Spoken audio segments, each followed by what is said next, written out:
Salut à tous les amis, bienvenue dans ce nouveau vlog.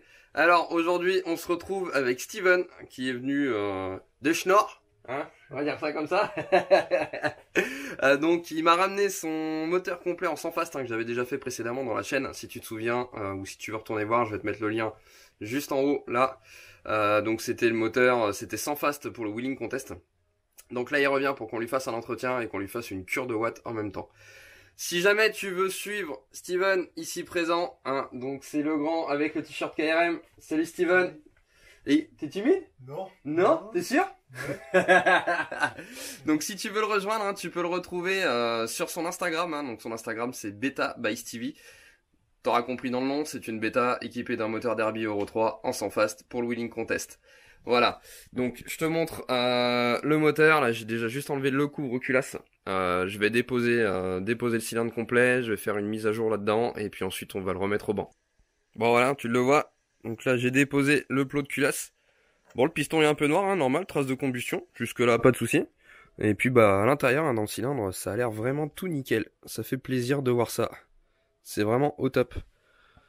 Maintenant on va voir comment que c'est exactement. Ah bah, c'est neuf ça mon copain. C'est tout neuf ça. Impeccable. Là on est content.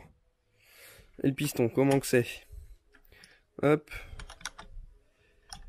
Ça c'est pareil, c'est bien lubrifié et tout. C'est nickel. Voilà, ça c'est un moteur qui tourne avec de la bonne huile. Ça fait plaisir. Donc là, tu le vois, une fois n'est pas coutume, hein, je vais donc mesurer exactement l'usure du piston. Donc pour ça j'ai pris mon comparateur dans son support, j'ai mesuré le le diamètre pardon, excuse-moi, de l'ancien piston ici. Donc je mesure un diamètre à 51 pardon, 90. Suite à ça, je suis venu prendre mon comparateur d'alésage, je me suis mis à 0 dedans et donc je suis venu mesurer l'intérieur du cylindre. Je sais pas si je vais réussir à le faire en une main. Donc tu le vois, hein, on a 9 centièmes d'usure. Je te le montre là vite fait, hein. Bien sûr j'ai pris la mesure dans tous les sens, et en haut et en bas du cylindre. Donc ce qui est plutôt pas trop mal. 9 centièmes d'usure, bon voilà le piston pourrait encore rouler. Par rapport au piston neuf, j'ai 2 centièmes d'écart au diamètre. Donc le piston neuf fait 51,92 exactement. Voilà, bon maintenant on sait qu'on repart sur le piston neuf de toute façon vu qu'il est là. Et c'est parti.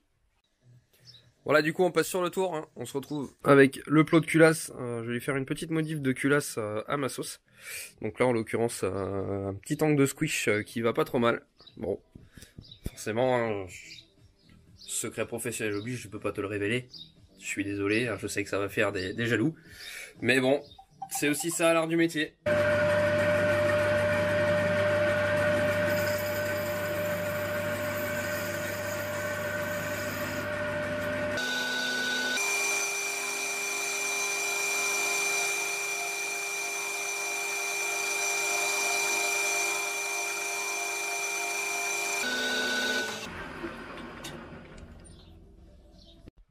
Donc là maintenant, après la modif de culasse, on va faire une mesure de volume de chambre. À partir de cette mesure-là, on va pouvoir en déterminer un taux de compression.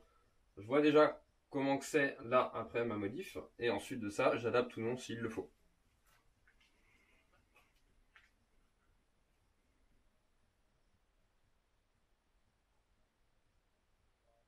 Donc là, une fois mon calcul fait, hein, j'arrive à 15,2 taux de compression. Donc c'est très bien, pour rouler au samplon 98, ça suffira largement. Donc voilà, maintenant on va enchaîner. Je pense qu'on va passer au remontage. Ouais. Et puis ensuite j'ai un embrayage Stasys 610 qui a posé dessus. J'ai la pompe à eau à refaire et puis après on va pouvoir le mettre au banc. Voilà, maintenant je passe sur le montage de l'embrayage. Juste avant ça par contre j'ai un petit peu de démontage à faire. J'ai un joint spi à changer qui fuit, donc le joint spi d'arbre d'équilibrage. Je démonte ça et puis je te montre, je te remonte l'embrayage Stasys, parce que si tu suis sur la chaîne, tu l'as déjà vu précédemment. Et je vais te le présenter, et cette fois c'est un vrai Stage 6. Parce que la dernière fois c'était un Goose Racing, j'ai dit que c'était un Stage 6, je me suis fait pourrir. Donc c'est la même chose, hein. Je te le dis tout de suite, c'est 100% les mêmes, ils viennent du même endroit, enfin bon bref. Et là, je te le prouve quand même. Tu vois, c'est un Stage 6. Pour les rageux. Alors du coup, hein, pour le montage de l'embrayage stage 6, comme je te l'avais déjà expliqué dans une précédente vidéo sur le sans fast des doigts, l'avantage de cet embrayage là, c'est que d'une, tu as un disque de plus, comme celui-ci, donc un disque garni, ça te permet de passer plus de puissance plus facilement dans l'embrayage, d'où l'intérêt. Et en plus, donc il se monte sans aucune autre modif sur le moteur. C'est ça qui est génial, tu vois, cloche d'embrayage d'origine, noix d'embrayage d'origine, le plateau presseur qui revient par-dessus d'origine là aussi, il n'y a rien d'autre à faire. Par contre, le bon sens de montage, je te le dis au cas où, tu commences par un disque garni, dans le fond, comme ça, et ensuite tu enchaînes un disque lisse. Et ainsi de suite, garni lisse, garni lisse, garni lisse, jusqu'à la fin.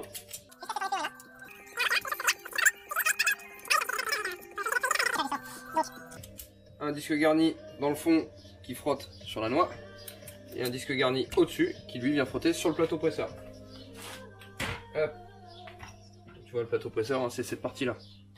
Et ensuite petite subtilité, attention à la position du plateau presseur. Tu vas voir, tu vois là, il touche pas le disque. Il est monté, mais mal. T'as une chance sur 5. Des fois t'as un repère, des fois t'en as pas, ça dépend des modèles. Là, tu vois, il est monté et il vient. Forcément lui il a bougé. Là. Et il vient bien se plaquer contre. Là je sais que le montage est bon. Ensuite, tu remets tes ressorts, tes vis, et c'est fini.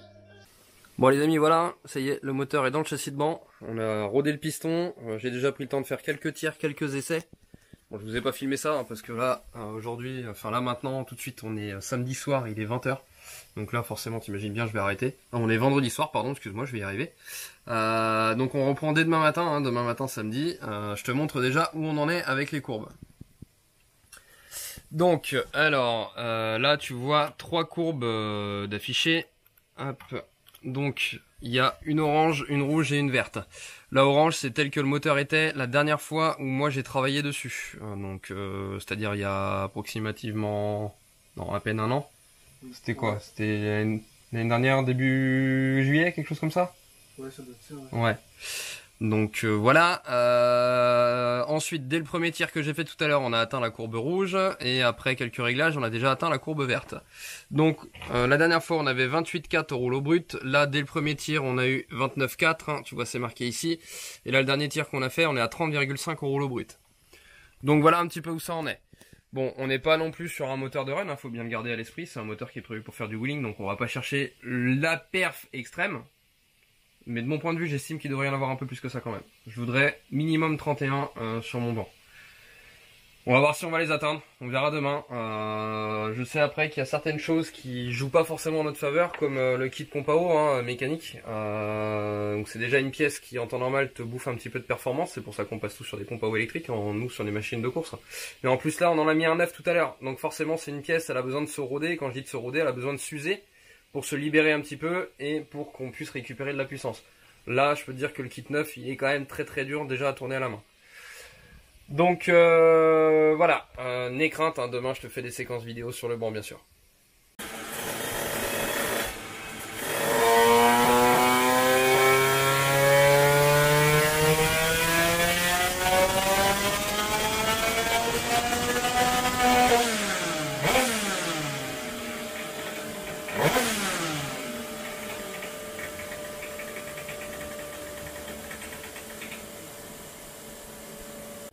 Voilà, tu l'as compris, on est le jour 2. On vient de refaire les premiers tirs de la journée, je dirais même du matin en fait, parce que là il est 10h15. Et puis on va continuer les tests. Donc là on va essayer de redescendre du carbu 36 noir dans un carbu 34. Et on va voir ce qui va se passer, je pense que à mon avis le moteur devrait avoir un meilleur comportement. On va le voir tout de suite, de toute façon le banc va dire si je me trompe ou pas.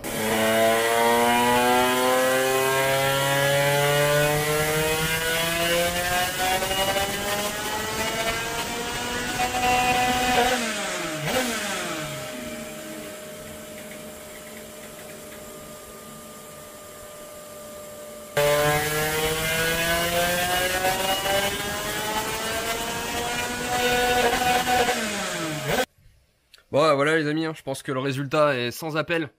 Donc courbe rouge, hein, courbe de référence de ce matin avec la config telle qu'elle était hier soir au dernier tir. Donc le carbu 36 Sunward, etc. À savoir que tous les réglages étaient déjà faits hein, vis-à-vis de ce carbu là, donc l'avance à l'allumage, le pot adapté, etc. Et donc là on est repassé sur un carbu de 34 Sunward, donc comme ça avec la pipe Most, les nouvelles pipes hein, qui sont les mêmes que l'MVT mais quand même une qualité bien supérieure. Et on voit tout de suite hein, le gain à la courbe. Donc on passe de 31 chevaux au rouleau brut. Hein. Donc ici ça c'était avec le carbu de 36 et on est à 31,8 avec le carbu de 34 pour un couple identique une fois les réglages faits avec le carbu de 34. Qu'est-ce qu'on constate aussi? On constate hein, quand on est un poil supérieur en bas hein, dans la montée ici. On voit bien la verte passe au-dessus de la rouge. Là elle se rejoint quasiment. Ici elle repasse au-dessus. Donc voilà. Pour aller vraiment chercher plus de puissance et quasi autant de régime. Donc plutôt content. Donc là, hein, tel qu'il est là, donc comme je le disais, 31,8 au rouleau brut, et ça nous donne une puissance au vilebrequin de 37,4 chevaux pour 19,8 mètres-newtons de couple. Je pense que là, pour aller faire du wheeling, il va y avoir de quoi faire, hein. Et donc maintenant, à nouveau, deux courbes. Donc la courbe rouge, le moteur tel qu'il était la dernière fois que j'ai bossé dessus, que j'ai fait du banc, etc. Et la courbe verte tel qu'il est maintenant. Hein. Donc on passe de 28,4 au rouleau brut, 15,5 mètres-newtons de couple, à 31,8 et 16,7. Steven, t'en penses quoi? Bah, ça va changer là. Ça y est? Tu commences à te chier dessus là? Ça va bien. Ouais, là je pense que ça devrait être fort sympathique à mon avis. On verra, maintenant ça va être à toi de gérer hein. Il est où? Il se cache, Hein, je pense que maintenant ça va être à toi de gérer, de te débrouiller pour faire au mieux. Ouais. Et puis de dompter la bête parce que je pense que ça va pas être la même là. Ouais, ça... Sur un châssis d'origine, enfin quand je dis d'origine, par rapport à une machine de run, hein, t'imagines bien. Donc une machine qui est pas rallongée, etc. Je pense que ça va être sportif.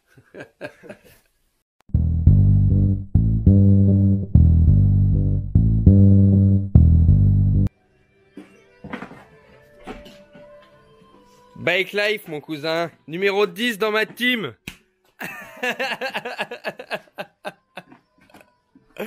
Voilà, c'est l'heure du retour. Le moteur est retourné dans sa caisse. Allez, sur ce les amis, hein, vous l'aurez compris, on arrive au terme de ce vlog. Donc moi, j'espère que vous aurez apprécié de voir cette évolution un petit peu sur le moteur. Bon, il n'y a pas eu gros de modifs à faire, hein, forcément. Ça reste un fast. Voilà, il n'y a pas des heures à passer là-dedans. J'espère en tout cas donc que vous aurez apprécié. N'oubliez pas, abonnez-vous à la chaîne, likez, partagez, clique sur la petite cloche. Hein. Tu peux aussi me rejoindre sur Instagram, sur Facebook, donc Zinzin Préparation. Hein. Et puis t'as aussi le petit jeune, hein, Steven, si tu veux Beta by Stevie, que tu peux retrouver sur son Instagram. Hein. Ça lui fera fortement plaisir aussi si tu veux suivre son évolution.